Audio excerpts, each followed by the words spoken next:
जाहिद साहब की बेगम शगुफ्ता हमेशा से चांद रात पूरे एहतमाम से मनाने की आदी थी। आज वो इसलिए भी ज्यादा खुश थी कि उनकी बहू की उनके घर में शादी के बाद पहली ईद थी। हमारी इस कहानी को आखिर तक जरूर सुनिएगा और इस कहानी के बारे में हमें कमेंट्स करके जरूर बताइएगा। वो अपनी बहू को चांद रात में पहनने के लिए जोड़ा, ज्वेलरी और चूड़ियां देते हुए खूब अच्छी तरह से तैयार होने का कहकर आई थी। आयला, जिसकी पहली ईद ससुराल में उसके शोहर खुरम के बगैर होने वाली थी, जो ऑस्ट्रेलिया में थे और छुट्टी ना मिलने की वजह से ईद मनाने पाकिस्तान नहीं आ सकते थे। उन्होंने ये बात कल ही अपनी मामा और आयला को बताई थी। आयला इस बात को लेकर बहुत उदास थी, जबकि सास और नंद चांद रात की तैयारियों में मसरूफ थी।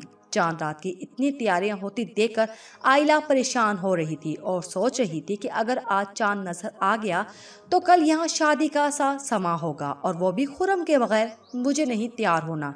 आयला ने तमाम चीजें बैठ के एक तरफ धकेल दी और दूसरी तरफ सर दोनों बाजुओं में लेकर लेट गई। ये लोग चाह रहे हैं कि मैं दुल्हन की तरह सज जाऊं। ये क्यों नहीं सोच रहे कि खुरम तो ऑस्ट्रेलिया में है, मैं किसके लिए तैयार हूँ। मेरा तो ईद पे भी तैयार होने का कोई मूड नहीं है। अभी उसकी आंखों से आंसू निकलने ही को थे कि हल्की सी आहट होने पे उसने सर उठाकर देखा। शगुफ्ता बेगम दरवाजे पे थी। वो दरवाजे से अंदर झांकते हुए कह रही थी, बेटा तुम अभी तक तैयार नहीं हुई?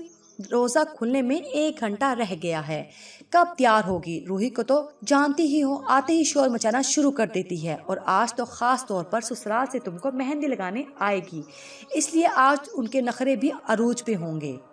मामा, रोजा खुलने के बाद तैयार हो जाऊंगी, उसने शगुफ्ता बेगम से नजरें चुराते हुए बेजारी से कहा।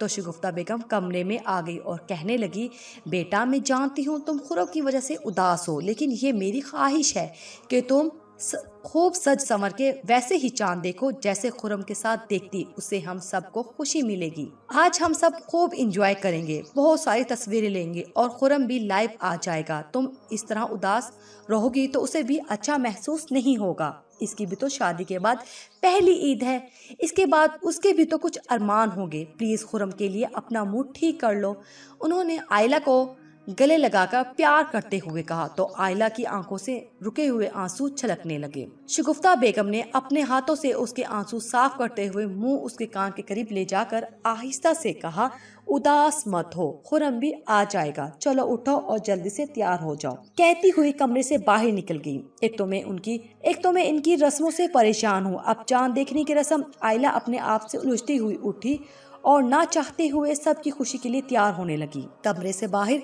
खूब गहमा गहमी थी। जाहिद साहब और नवीद के बोलने की आवाजें आ रही थी।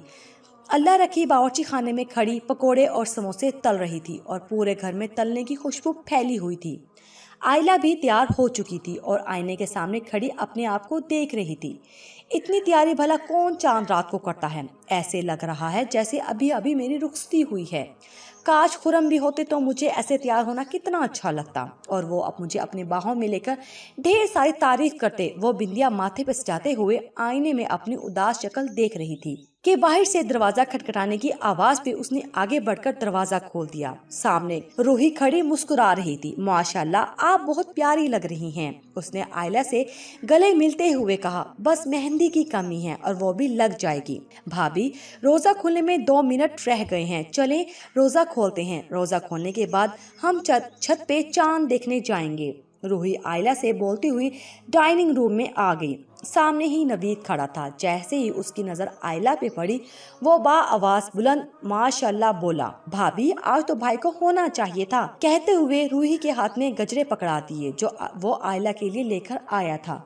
वो रूही के साथ डाइनिंग टेबल के पास आकर खड़ी हो गई। शगुफ्ता प्यार भरी नजरों से बहू को देखकर माशाल्लाह कह रही थी। सब वारी जा रहे थे, लेकिन आयला को तो जिसका इंतजार था वो बहुत दूर ऑस्ट्रेलिया में बैठा हुआ था। अगर यहाँ होते तो इस वक्त मेरे बराबर में खड़े हुए होते और कुछ ना कुछ मेरे कान में बोलते रहते और मैं इनकी बातें सुनकर हंसती रहती। वो अपनी सोचों में गुम थी कि नवीद की आवाज उसके कानों से टकराई, रोजेदारों रोजा खोल लो, आजान हो रही है। सबके साथ आयला ने भी रोजा खजूर खाकर रोजा खोला और जब पानी पी चुकी तो शगुफ्ता बेगम ने रूही और नवीद से कहा कि अब तुम दोनों भाभी को छत पे ले जाओ ताकि वो चांद देख लें। ये चीजें सब साथ बैठकर खाएंगे। फिर आयला से मुस्कुराते हुए कहने लगी, बेटा तुमको तो मालूम ही है मैं सब रस्में निभाती हूँ और ये भी एक रस्म है। जी मामा, आयला ने हौले से कहा और नवीद और रूही के हमरा कमरे से बाहर लाउंज रूम में आकर ऊपर जाने के लिए सीढ़ियां चढ़ने लगी। आखिरी सीढ़ी पे रूही ने कहा, भाभी पिछली तरफ से चांद साफ नजर आएगा, आप वहीं चली जाएं तो क्या आप लोग चांद नहीं देखेंगे? आयला के पूछने पे नवीद ने कहा, भाभी पहले आप तो देख लें, फिर इंशाल्लाह हम भी देख लेंगे। अच्छा तो फिर मैं वहां जाती हूँ और चांद देखने की कोशिश करती हूँ। वो कहती हुई छत की उस जानिब चली गई जहां रूही ने कहा था। अभी जाकर खड़ी हुई थी कि उसे अपने बहुत करीब एक मानूस सी खुशबू का एहसास हुआ, जैसे कोई उसके बहुत करीब खड़ा हो। उसने घबरा कर अपने बराबर खड़े हुए उस शख्स को देखा जो अपना एक हाथ उसके कंधे पे रख चुका था और दूसरे हाथ की शहादत की उंगली से उसे चांद दिखा रहा था। वो पूरी आंखें खोले बेयकीनी की कैफियत में उसे देखे जा रही थी। कहीं ये ख्वाब तो नहीं है? वो जिसके ना होने से बहुत उदास थी, जो उसका सब कुछ था, उसके बहुत करीब उसकी आंखों में झांकते हुए चांद मुबारक हो कह रहा था।